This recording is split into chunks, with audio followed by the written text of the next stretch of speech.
Oh, me? Am I hosting today? What's happening right now? Hello, everybody. Welcome to the DraftKings Reignmakers show. What a great way to start here. I got my guy, Ben Rasa here. JazzRaz DFS over on the Twitters. Go follow him there. He has a lovely tweet out there into the stratosphere. This is exciting. We were planning everything out pre-show. Got a lot to get to for this US Open. I'm very excited. It's in my backyard here in Los Angeles, California, LA Country Club. Ben, how excited are you for this week?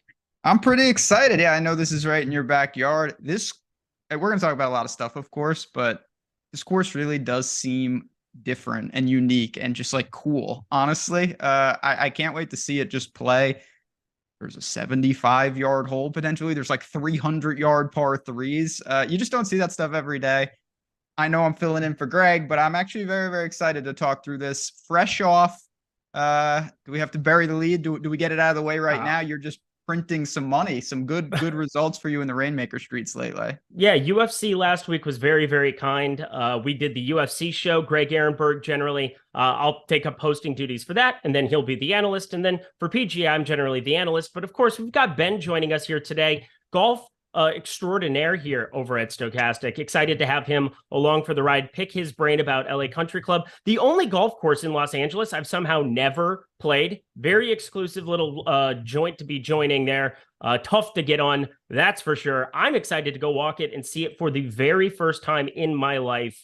I've been on the putting green, but that doesn't really count. Beers on the putting green, that doesn't count, right? I don't know. You've been a lot closer than me. I don't think I've ever stepped foot on a real golf course. So what do I know? There's that. Well, there's that. You know a lot else about golf, and that's why you're here. You don't need to know that. Yeah. No, we're good. We're good. Well, we're talking DraftKings Reignmakers, my friends, and there are a lot of things to get to here on the onset before we dive into this tournament, into some of the best buys that we could be looking at for this week as well, looking at expensive players, cheap players, guys that you can round out your Reignmakers lineups with. But I'm starting, of course, with the starter pack. You can start with an individual player. There's Rory McIlroy's, there's Jon Rahm's, there's these guys of this nature. Of course, though, Scottie Scheffler are going to be the main featured card. It's the most expensive that exists on the marketplace right now at every single level, whether that's core, rare, elite, legendary, Rainmaker, doesn't matter what it is. He is the guy that you want to be getting to, and he's going to carry a lot of popularity as people have been joining. Those cards are more in circulation. But it's really just kind of a no-brainer to me. If you were to start with one golfer amongst the elite players, do you start with Scottie Scheffler for sure, Ben? It's hard to, I mean, there's always, I think, a caveat of game theory, no matter what format you're playing, where at some point you say, I want to roll the dice. But taking that out of it just for a second, it's hard to argue with a guy that seemingly has a floor of like top 5 if he loses 9 strokes putting. If he loses no strokes putting, he just wins, it feels like. And obviously, being a little an exaggeration, but the tee to green game is so far off the charts compared to everybody else. I don't know how you argue against it. So, of course, you're going to have options, but Scheffler, I mean, checks every box besides an important one with the putter. Yeah, important one. He's putting like Luke List. That's never a compliment to anybody who is putting. It's basically the absence of putting, but I think you're pretty much starting your packs off with him no matter what. You play the best available cards that you have in your lineups week in, week out. Again, we get targets. We try to find guys with long-term value that might be playing in tournaments that aren't necessarily just these majors where we have the biggest prize pools available in DraftKings PGA Tour Reignmakers, but we're also looking at things like, you know, earlier in the season, the Corrales, and then looking forward, the Barracuda, things like this, where you get a player that might be 15-1 that would normally be 125-1 here at the US Open. So we're looking at things like that to have long-term utility. It's why I've been talking about Rory week in, week out, where he was a low, buy low, comes off a couple of nice weeks, cards go up in value, and hey, I'm going to be holding on to it because we are looking forward to the FedEx Cup playoffs. He's got a ton of utility there, but my friend, that is not all we have going over there because there are a ton of bonuses available this week in the DraftKings Reignmakers PGA Tour streets. Let's start with the Pro Shop Pit Stop, where users can spend $10 or more in the secondary market. So just a purchase of $10 period on a single PGA Tour Reignmakers player card. Get yourself somebody elite up top there. That's kind of the best way to go about it. You're going to get yourself a PGA Tour booster pack that will then be hitting your account on Sunday. That'll give you a utility going forward for every tournament the rest of the year, including one major left to go, the Open Championship. There's also the tourney tee off. You can have users who can enter a rare contest. If you enter any rare contest there on Thursday, you're going to get $20 in DK cash just for entering. So I'm looking at the single entry there. Going to be a fantastic opportunity. Craft and Burn went live last week. You can definitely check out anything that I'm doing. I'm going to have a VOD covering a lot of the ins and outs of that process for you as well. It's an exciting time to be jumping in on these streets. If you haven't been involved in DraftKings Reignmakers yet to this point, this is a great week, a great entry point because, well, your cards have more utility with more money in the player pools. So check it out. Starter pack below for sure. But let's start breaking down the tournament, my friend, because that is what you're here to do. We're talking LA Country Club here for the US Open. And what are your initial thoughts at looking at this golf course? Besides, you'd said it before, some wild yardage discrepancies on the par threes and a couple of other golf holes where I think there's going to be a lot of forced carries into 175 to 225 yards for approach shots. Don't see that every day on the PGA. No, you certainly don't. And so I think it lends itself again, to a lot of unique situations where what I love to do at rotationals, at places that we don't see, is skill set stack. And when you're looking at the marketplace, maybe you get a list together and you say to yourself, okay, I want 5 of the premier iron players on tour or 5 of the premier scramblers on tour, and you pick up kind of those type of options to craft some teams that are all working together. Because is it really impossible that we look back on LA Country Club and say, wow, driving distance was really the overarching theme. And I really wish I had 5 bombers on my teams. And I think that's really a plan that you can approach this week that has a reasonable shot to really help you out. I definitely agree with that. We can also pay attention to potentially some win coming in for Thursday, Friday. And because you're playing 5 players as opposed to 6 in traditional DFS, and because there's no salary cap, it is very easy to tee time stack some of these majors, more so in Reignmakers, I think, than sometimes when you're looking at a board where you're forced into salary constraints, you're forced into other things in regular DFS.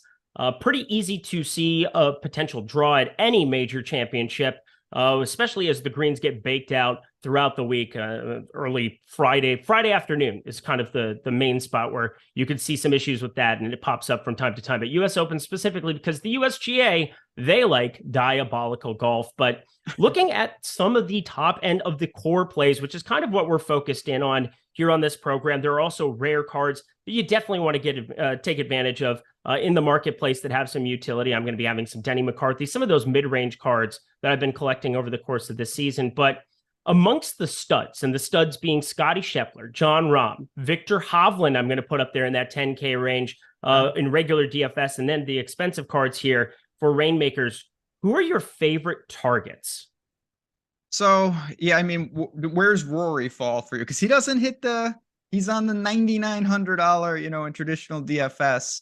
We'll count it. Can we round him up? Yeah, sounds fair. Okay. Because you mentioned some of the utility for him going forward, but I don't think it's just planning ahead. I think that Rory is certainly finding his game. You can take it both ways. When he's in contention in a field like the Canadian Open, you do expect him to close, and he did not. He did not play well on Sunday, but he also was in contention, and he's playing pretty good golf. So I look at him, if you're looking for that next guy, or you're playing game theory and you say, I'm not going to use Scheffler, I'm going to go Rahm and Rory and some of those guys, I think that's a very interesting build. I want to hear your thoughts on Xander and Homa, 2 California guys that they're not in the top tier, but they're certainly in the conversation for exposure this week. So it's my understanding that Max Homa has the course record here that he shot during the Pac-12 championship. What a nice venue for a Pac-12 championship to show up at LACC and go give it a run. We saw this with the Walker Cup too. The guy has some experience out here, and it's a player that I definitely could get behind. I don't like the current form. I don't think anybody though likes the current form, and I think that could definitely make him more of a buy low candidate. Maybe somebody that isn't as available in terms of in DFS he's going to be sub 10%, I think, for sure. With Reignmakers, it's always interesting because it really matters how much of that card is in circulation. I like that he played well at the beginning of the season, and therefore, it wasn't an opportunity for Reignmakers to come in and say, hey, we're going to give you the starter packs of Max Homa being one of the premier players. So there's less cards of him that are in circulation. He might not be somebody people put into their main core type lineups with, with you have Scheffler and Rahm and Hovland.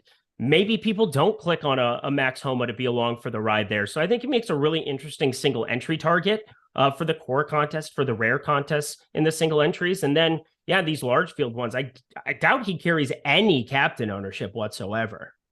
And that's the other aspect of this. It's not just about, who are the 5 guys that you want. It's who are you looking to really allocate, maybe even in the same construction, but you have an aggressive captain. And Homa, I think the big question that we're all trying to answer, we know listen, the guy's a player. He's won Farmers, Wells Fargo, Genesis.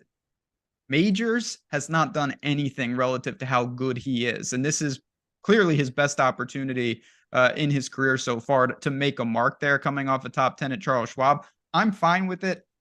Like you said, the circulation isn't as extreme. So Homa's on the list, but talk about checking boxes. Xander is the U.S. Open machine. He's never finished worse than 14th in 6 attempts. It's just crazy. He went to San Diego State. He was born in San Diego. What's not to like about Xander? Nothing. Like I mean, Xander? he's phenomenal. I'm not besmirching the good name of Xander Schauffele. I mean, I got to play some golf against Xander Schauffele there at the old SCGA Amateur Championship. I shot the same thing as him the first round. We had a 12-shot disparity in round 2. That was fun. Fun stuff. Good job, Eric. Thanks for coming. Have a nice day. It's almost like these guys are really, really good. So there's that. Xander Schauffele definitely going to be a buy, I think, for this week as well. The Southern California contingent, him and Cantlay, we didn't even talk about him. He stands out also in our top player probabilities in our free, yes, you heard me, free PGA Reignmaker projections we have going over at stokastic.com. So you click on the golf section up there, the PGA section that we have, scroll down to DraftKings Reignmakers PGA Tour projections, and here you are. Patrick Cantlay, 3.9% top player probability, 18% chance of having a top 5 there, and DraftKings Sportsbook odds sitting there at 14-1. That's the, I believe, 4th best number that exists on the board. 5th. Rory's just inside of him there. Scheffler down to 6-1 at this point in time. Crazy. What a time to be alive. But I want to start with this guy because this is somebody that's popping in our projections, and he's been popping all season long. I think the Sunday maybe gives him a little momentum coming from Canada to here. What do you think about Tyrrell Hatton, who now is down to $15? He was up to $18, $19 in a smaller field, if you will, amongst the elite players at the Canadian Open. You still got enough of them, but he's now less expensive than some of the players we just talked about. Is he a buy for you this week with his exceptional iron play? Yeah, I think you have to look to it. When you think about Hatton, certainly the time, at the beginning of the year, if you're planning out your Rainmaker schedule, you think of the Florida swing. He's done so much work at API. He's done so much work on Bermuda greens, but he hasn't stopped at all. I mean, the guy has been fantastic, 6 straight, really, really good showings, all inside the top 20s, coming off the 3rd place in Canada. Now, there's always the caveat with Hatton. He may just hate this course and just freak out. But man, you mentioned the price has come down a little bit. He seems like that type of play. And looking at our projections for Reignmakers, I think you can make a reasonable case that a guy like Hatton is a worthwhile buy this week. I think so, for sure. I think that $15 coming in now, he seems like he plays just about every single event that's of any esteem as well. And then jumping over to the Open Championship, as I'm thinking about Royal Liverpool and what we have coming up, I'm definitely going to be in on him on that golf course. And you see that spike in terms of in terms of prize pools here for the Reignmakers contest. So I want to be targeting some of those bigger contests and have players that I think are suited for those golf courses as well. A little bit of the look ahead. And I know my friend Jesse, our friend Jesse, downside of me over on Twitter, just saying, "Oh, I just play the best available cards." That's definitely one way to do it. Yeah. But Tyrrell Hatton, I still think is a buy here. And I think $15 is a pretty good number if you're starting a lineup and you don't want to be going up to a $37 Scotty Scheffler or a $28 John Rahm. I could see lineups starting with the likes of a Homa and Tyrrell Hatton. That's less than $30 to have a pretty good base for this week. Yeah, I mean, I really wanted to ask you, because again, you've been in these streets for a while. You've done different sports. I know it's always a balance between I want the obvious, just give me the best players. If I can afford it, I'll buy them up, versus I want to make a stand with someone, not crazy. I'm not taking a guy that has no chance, but the fields are so deep in a major. The win equity is so dispersed. We haven't even scratched the surface of guys, the Justin Roses of the world, Hideki, guys like that, DJ types. How low do you look to go? And are you comfortable kind of making some of those stands with guys that maybe won't be that popular? Yeah, so Rose and Jordan Spieth and Ricky Fowler are three players that don't have cards available for Rainmakers purposes. And then we have none of the live guys. So it does kind of consolidate your player pool here on Rainmakers compared to what you're looking at for regular DFS this week. And you started talking about it. How far am I willing to drop? I'm willing to drop as far down as players that I have cards of, period, and just rounding out lineups with multiple guys in the 7K range, maybe playing some of these contests that aren't the core, that where there's maybe no realistic chance to win with those kind of cards, where you can maybe get yourself a pack or two, things of like that nature to round out your lineups. But that's where we start running into Jason Day, who has a $4.98 card. I think there's win equity there. You run into a Siwoo Kim sitting at $5.14. Hideki at $7.50 for his core card. These are all players. This next tier, I am littered with cards of these guys because, well, I do want to have some type of differentiation. I want to round out some of my lineups that have the expensive studs with some different players and not just playing, all the 5, 10K players and trying to be quote unquote optimal. What do you think about that strategy? I mean, it with the US Open, it feels like one of the better times to do that. How often? I mean, just look at any US Open cut.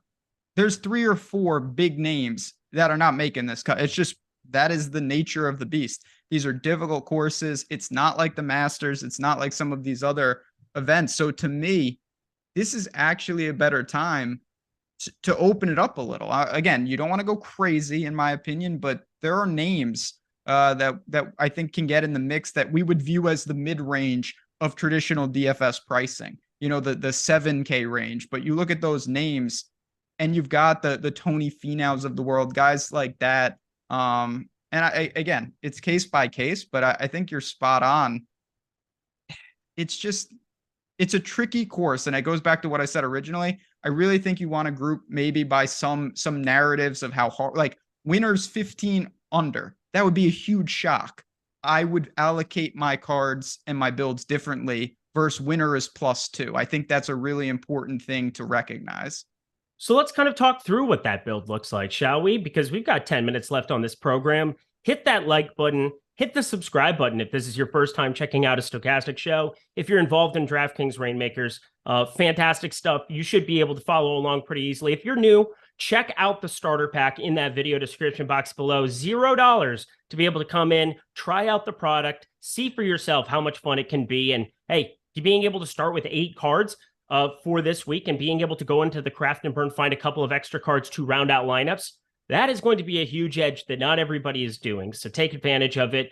It's going to be a lot of fun here this week. But let's talk through what some of these skill-based lineups can look like. We could go to the completely poor putters of the world type thing, where Scotty Scheffler's your stud. You can add a couple of other pieces, whether it's, Tony Finau's been putting pretty decently this season, but I think of Hideki traditionally, even though that putter's been heating up here of late as well.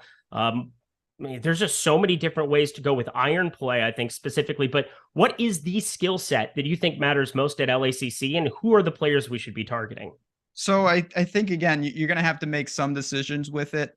What I'm really focused on mostly, it's not driving distance, but it is off the tee, gaining off the tee. And that's more of a total driving. Like if you're very accurate, I don't think you need to be, being super aggressive, but I feel pretty confident that you're going to need to get it out there or keep it straight one way or another. You can't be spraying and short. You have no chance at a place like this. So I look at some of these guys, and obviously we talked about the Hovlands and the Xanders and those guys that are really good. But then you have guys down the list. I mean, do I bring up a Gary Woodland, a Cam Young, types like that, who I think are really, really risky, but when they get to the courses, they feel comfortable. I mean, I just think to the Open when Cam Smith won, and Cam Young and Hovland were up there, and no one thought that because the course played differently. And I don't think it's impossible that that's the type of thing here. Now, Cam Young's really struggling, so I don't want to make a strong case for him.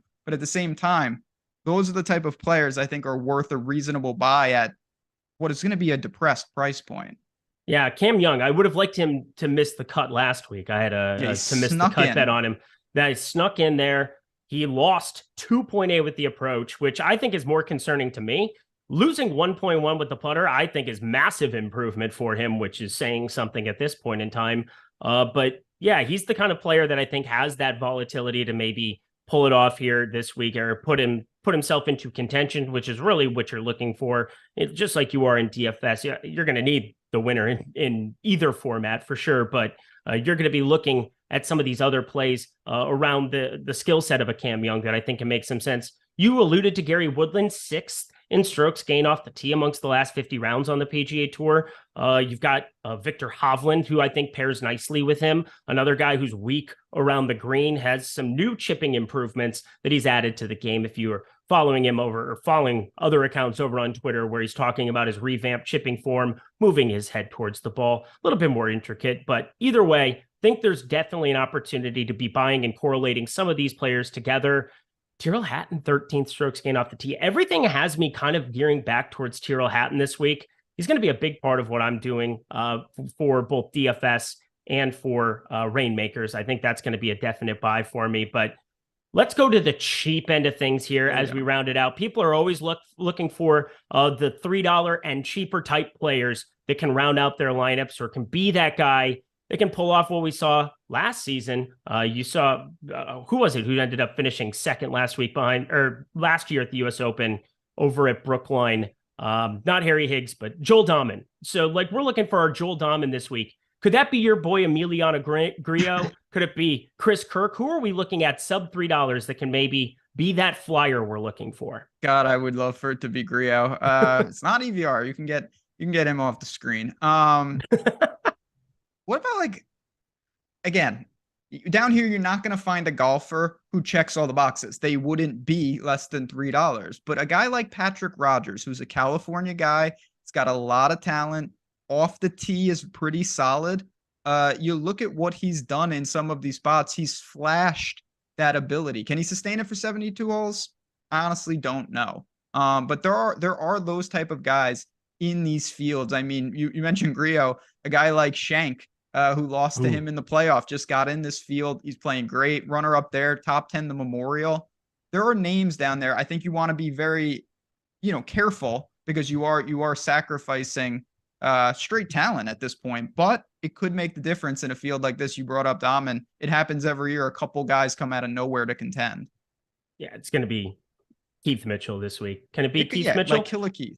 Sub $2. You talked about the strong off the tee game. He fits exactly into that mold. And it's always a question of what do you get with the putter? We've seen some spike putters this week or in recent weeks, and the approach game's kind of been what's fallen by the wayside. And you go back to the Genesis, Kikuyu Grass, him being flat in terms of the approach there, finishing 5th this season, 1st in strokes gained putting. This is going to play more difficult than Riviera. I'm pretty confident of that, but Riviera is no cakewalk getting around there. The rough is still difficult with the Kikuyu Grass, and I think you're going to maybe look at players like that come in a little bit under the radar, sub $2.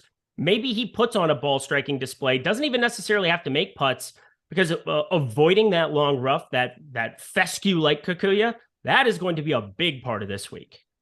Yeah, and again, that's just the nature and the uniqueness of what we're dealing with. On a typical week, I think we know how the course is going to play. You've got your handful of players, and reasonably, Scotty Schefflers of the world, they're going to, even if they don't have it, they're probably up there. This week is not that. You're going to see big names miss this cut. I'm telling you right now. And that's what makes it so fascinating for any format, from Reignmakers to traditional DFS. I think it's just fantastic. All right, let's round out the show this way, because this is something I wanted to do with you that I haven't done with Greg yet this season. I have John Rahm. He's going to be my captain for single entry. I don't find any way around it, but I'm going to do my DraftKings VOD for tomorrow. I want to build out my single entry lineup with you. I'm going to fill out my exact lineup on this show as we're talking through it. Who should I be putting in next? Who's your second favorite golfer to be getting to that's $20 or under? So we're just removing Scotty Scheffler from the identical lineup for what it's worth. Yeah. And totally get it. There are just so many options. Is it bad if I go with Xander? I mean, nope. I just look to him and I say, it feels like obvious, but it almost feels like it really is his time. He's been so close so many times, and I just love the spot for him. I really like Xander in all formats this week. I just bought one, $17.50 now off the board, my friends, as I click and bought that. $17.99, currently the lowest available buy that you can get in the core contest. Xander, click. Next click for me has to be Viktor Hovland. I think we're seeing him start to come into his own. He's already hit the ground running on the PGA Tour. Seeing him inside of 20-1 at DraftKings Sportsbook. If you had told me coming into this season that he was going to be there in the US Open, it would not surprise me at all. I feel like his game is almost tailor-made for these kind of spots. Yeah, the around the green game can be wild from time to time, but he can be so good off the tee and so good with the irons. And the putter is unbelievable here in recent weeks. I just want to kind of be riding that. I don't even think he has to gain in terms of around the green, and he'll be competitive. We saw second at the PGA Championship, first at the Memorial. Recent form, there's nobody better at the moment. Listen, no argument. I don't like his outright odds just because I think you've sacrificed a lot of value already. It's built in, but for formats like this, you can still confidently deploy him. A guy like Tyrell Hatton we talked about. A guy just trending upward, price is reasonable, seems to be evolving as a player each and every week. So I can see the build coming together kind of as we work through it. All right. Who's your next in for me? Can I put in Hatton? You can absolutely put in Hatton. I'm so here for Hatton. I just like that spot quite a bit. Like I said, he's really filling out his game to handle more and more courses. Why not? Why isn't he in the mix this week? Yeah, we're absolutely just clicking on him instantly here. So Tyrrell Hatton with Xander Schauffele, Viktor Hovland, John Rahm, and I'll throw in your boy to round out my lineup, Max Homa. I think that this is a fun one. I think that this lineup looks really nice to me. Obviously it's 5 of the elite players that we're putting together here, but I think Max Homa is primed for a big week sooner rather than later. Round it out. Give me one sub $10 player for the people on the ride home. Tommy Fleetwood, Justin Thomas. You know, Justin Thomas I think he's a great wild card. We didn't really get to discuss him. And certainly, again, if you're not subscribed to this channel, we're going to have plenty of golf content leading you up till lock. He's fascinating. I think if you're really trying to go for it, I mean, how often do we see Justin Thomas in these type of depths? He's struggling though. Yeah, it's been brutal. Two live questions on the way out. Thoughts on Sergio Garcia, 280-1. Sergio said, I want to play in the US Open. He went and qualified. He's got the off the tee game. Now he's Sergio. You know what you're getting into, but I'll be overweight on him this week. I can tell you that much. Oh boy, that's fun stuff. And then Brooks Koepka. Again, neither of these players available in the Reignmaker streaks, but we got Ben here. Yeah. I mean, Brooks. The only knock on Brooks is when you play him, there's an opportunity cost that you probably can't play someone else that's really good, but the guy is an absolute machine at US Opens. No doubt about it. Thank you to Jordan Klein sitting behind the virtual glass, doing a phenomenal job here, working through the ins and outs of Reignmakers. I repeat, so many great offers. Go to DK Nation. We can throw that article, I think, in the video description box below as well here on the way out, or throw it into chat for the people. Check that out. See all of the great opportunities to make a little extra cash and kind of take down what you think it might cost to play in the rare contest. Get that $20 in DK dollars. Spend $10 on any individual card, which I just did. Hey, I have a booster pack coming to me on Sunday. So for the low price of $10, you're going to get yourself a $10 booster immediately for the PGA streets. Ben, any final words for the people as we get out of here? No, as always, appreciate you guys hopping in. If you have questions, because I know it's a crazy week, at Eric Lindquist, at JazzRazDFS, we're on Twitter, we're hanging out. You can find us all across the Stochastic platform. So just appreciate you guys. It's going to be a fun week. Can't wait to see this golf. Twitter Spaces on Wednesday. PGA Live before lock. Ben Rasa, Jeff Ulrich coming up for you Wednesday night, per usual. The staple here of the golf content here at Stochastic. And then, of course, I'll be doing a Reignmakers VOD. PGA DFS First Look coming up here in an hour or so. I'll be recording that. And PGA Lindies. You can check that out over at the Odd Shopper Golf channel. For Ben, I'm Eric Lindquist. We'll see you guys later.